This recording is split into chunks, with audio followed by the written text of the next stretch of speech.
My name is Kate Jones. I'm 40 years old and I live in Llandudno.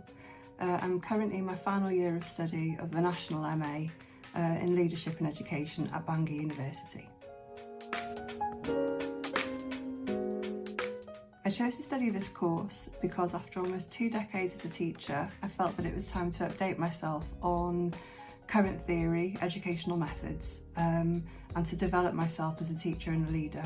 I also wanted to progress in my career from head of department to senior leadership, and I felt that this course would offer the opportunity to develop professionally to enable me to do so. The best thing about the course has been the inspiration it's given me. I didn't expect to feel quite so inspired by studying again. The National Saturdays were engaging and motivating. The tutors have been supportive and have offered consistent advice and guidance on how to navigate your way through a full-time job whilst also studying for the National MA.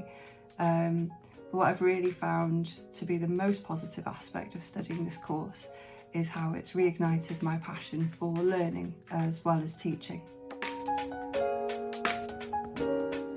I would recommend this course for anyone who is looking to improve their practice as a teacher and a leader, whether that's somebody in the first couple of years of their career or a couple of decades or more into their career. I do feel like it's been an invaluable experience and it has contributed hugely to my practice as both a teacher and as a leader in a school.